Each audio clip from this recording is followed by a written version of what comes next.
आता राहिलं उरलं सुरलं आहे ते पार्सल ह्यावेळी पाठवलं ना, मग हा जिल्हा पाटील मुक्त जिल्हा होईल. म्हणजे ते पाटील मुक्त, बाकीचे नाही. आपण आपल्या जिल्ह्यावर येऊया. जिल्ह्याच्या राजकारणामध्ये आपण सगळेजण बघितलं असाल, गेली 40 वर्ष एकच कुटुंब लाल दिव्याच्या छत्रछायाखाली वागतोय. आपण भोळी भाबडी जनता गेली 40 वर्ष त्यांच्या मागे निघून काही सांगत नाही. वडील, मुलगा, बायको, त्याचा पोरगा, त्यांचा मुलगा, हे सगळं हे कुठंतरी थांबवत. आता हे कुठंतरी हे जनता थांबवायला तयार आहे, सज्ज झाली आहे, असं लोकसभेच्या निकालात तुम्हाला दिसत. आता ह्या सगळ्याचा सार घ्यायचा असेल तर आता पुढच्या ह्या काळामध्ये आपल्याला अजून 4 महिने आहे.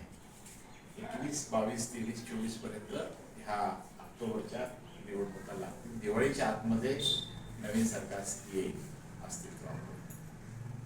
आता एक बाजूला हे जे पाटील कुटुंब आहे, दुसऱ्या बाजूला काँग्रेसने पण बऱ्याच लोकांना मोठं केलं या जिल्ह्यामध्ये. ज्यांना घरामध्ये 2 वेळेचं जेवायचं सुद्धा व्यवस्था नव्हती, अशा लोकांना मंत्रिपदापर्यंत काँग्रेस गव्हर्नमेंटनी, काँग्रेस सरकारने यांना मोठं केलं.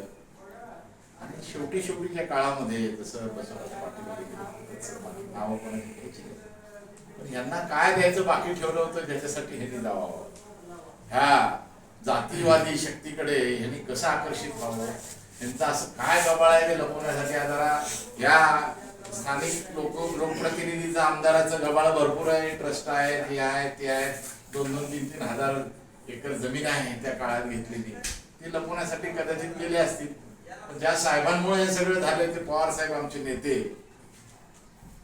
त्यांनी 40 वर्षामध्ये यांना मोठं केलं. त्यांना एका रात्रीमध्ये पाटील निघून गेले. याची दखल खरोखर या लोकसभेच्या निकालातून लोकांनी घेतलेली दिसते.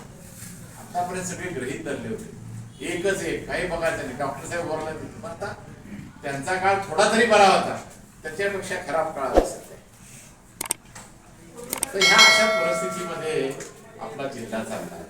आता ह्या जिल्ह्यामध्ये तुम्ही जे काय पैशामुळे ते 2.5 लाखापर्यंत पोहोचले, अजून जरा पैसे कमी झाले असते तर 2 लाखाच्या खाली आले असते. 3.5 लाखाचं लीड 5 लाखात गेलं. आणि महाराष्ट्रामध्ये पहिला खासदार आहे उस्मानाबाद जिल्ह्याचा, की ज्याला एवढ्या सगळ्या मोठ्या लीडने हे केलं आहे. आज 2-3 जागा कमी पडल्या. जशी कीर्तिकरांची जागा 648 मतांमध्ये अफरातफर करून ते केली. इथं सुद्धा तशीच घटना एकदा झाली होती. कोण जुन्या लोकांना आठवत असेल, पोस्टल मतदानामध्ये पवन राजेंना पाडण्यात आलं. ऍक्च्युली विजय त्यांचा झाला होता. आता हे सगळं बघितल्यानंतर आणि दुसरं म्हणजे ह्या निकालातून घेण्यासारखं असं आहे, तुम्हाला सगळ्यांना मराठी व्यवस्थित समजून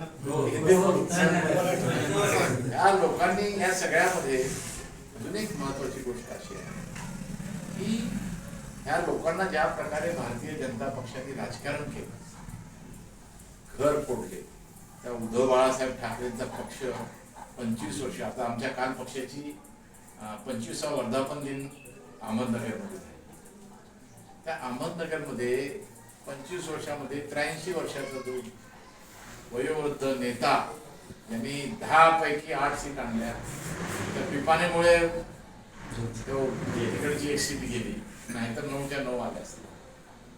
तर लोकांनी भारतीय जनता पक्षाच्या विरोधामध्ये रोष तयार होण्याची कारण आहेत. म्हणजे 2 पक्ष फोडले, कोणालाच आवडलेले नाही. तुम्ही राष्ट्रवादी काँग्रेस पक्ष फोडला, उद्धव बाळासाहेब ठाकरे साहेब दवाखान्यामध्ये जर आजाराने सही करता येत नव्हतं, सगळं पॅरालिसिस झालं, पूर्ण अर्ध शरीर काम करत नव्हतं. अशा परिस्थितीमध्ये त्या शिंदेवरती मोठमोठ्या हे करून पळवून घेऊन गेले पक्ष गुवाहाटीपर्यंत. सगळं ते सगळं माहिती आहे. सांगायचं एवढंच तात्पर्य की बाबा ही मोदी विरोधी किंवा भाजप विरोधी लाट आहे की अशीच ह्या प्रकारे कायमस्वरूपी पुढे 4 महिने ठेवलं. एकदा हे सरकार गेलं की कमीत कमी पुढच्या 5 वर्षामध्ये त्यांनी पुढे कोणता पक्ष फोडायची हिंमत करणार नाही. पक्ष फोडून एकदा 2 वर्ष करतात, मग जनतेचा मार पक्ष फोडलेला महाराष्ट्राची सुसंस्कृत जनता कधीही मान्य करत नाही, हे ह्याच्यातून दाखवलेलं आहे. या निकालातून घ्यायचे जे विषय आहेत ते मी तुम्हाला सांगायचा प्रयत्न करतो. आता आपल्याला ह्या विधानसभेच्या दृष्टीने मी मागच्या वेळी प्रयत्न केला, पक्षाचं तिकीट घेतलं, दोन्ही बाजूनी चुकीचं राजकारण झालं. मला राजकारणाचा अनुभव कमी असल्यामुळं तिकडच्या समाजाला असं सांगण्यात आलं, तिकडच्या समाजाला असं सांगण्यात आलं.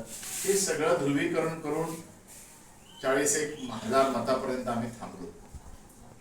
विकास कामं थांबवले नाहीत, गोरगरीब जनतेचे लग्न थांबवलेले नाही आहेत, पाण्याचे टँकर जिथं आहेत तिथं देणं चालूच आहे.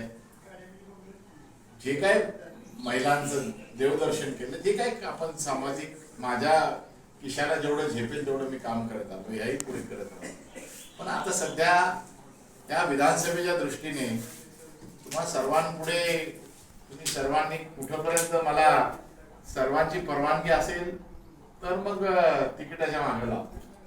लोक जर तयार नसतील तर मग काय आग्रह तिकिटावर. म्हणून साठी हा छोटेखानी दौरा प्रत्येक गावामध्ये जाऊन प्रत्येक ग्रामस्थाला विचारणं, नाहीतर डायरेक्ट तिकीट घेऊन आले की आला का ताटावर म्हणतील, आरतीला आलं ताटावर बसा. म्हणून हे पहिलं चर्चा करणे, जे काय विषय आहे ते मांडणे. आता तुमच्या इथे किंवा दुत्याला काल तोरंबा, परवा टाकवीची असे सगळे गावं करत आलो. सगळीकडे जे काय जलसंपदा खात्याचा जो प्रश्न आहे आणि क्षेत्राचा प्रश्न आहे, ते सगळ्यात जास्त गैरसमज. आता त्याच्या संदर्भात मी आता म्हटलं किंवा मी जयंत पाटील जलसंपदा मंत्री होते, माझे चांगले संबंध आहेत, आमचे प्रदेशाध्यक्ष आहेत, तर त्यांच्याकडे हा विषय घेऊन जाऊ आपण. सगळ्यांची तुमची जी काय समिती केली, तुमचंही गाव त्याच्यात असेलच, याच्यानी सगळ्यांनी या. आपण पुढच्या मंगळवार बुधवारी जयंत पाटील साहेबांची वेळ घेतो, तिथल्या अधिकाऱ्याला बोलू, कुठं अडकले ते बघू. माझ्यापर्यंत जेवढं हे आमदाराचं काम आहे. 40 वर्षातून तुमच्याकडे पाटबंधारे खाली किती वर्ष होते, 30 वर्षापासून तो केलं तसंच. मग ह्या परिस्थितीमध्ये मी कोणत्याही पदावर नसताना जेवढ्या माझ्या काही सोर्सेस आहेत त्याच्यातनं कुठेतरी प्रयत्न करायचा प्रयत्न करतो. हक्काने सांगू शकत नाही. आमदार असतो तर तिथं उपोषणाला बसून हे तडीच घेऊन गेलो. पण हे आमदार फक्त जे काय आमदार आहेत, पीक विम्याचं बोलणं, 1000 कोटी आणलो, 5000 कोटी आणलो, 100 त्या खाली तर बोलतच नाही.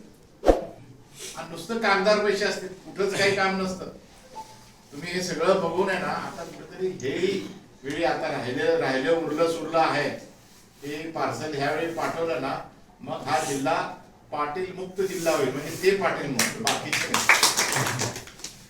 तर आपल्याला ते करण्यासाठी या भारतीय जनता पक्षाला आपल्याला या सत्तेपासून दूर करण्यासाठी आपल्याला महाविकास आघाडीच्या तर्फे मी उमेदवारी मागितली आहे.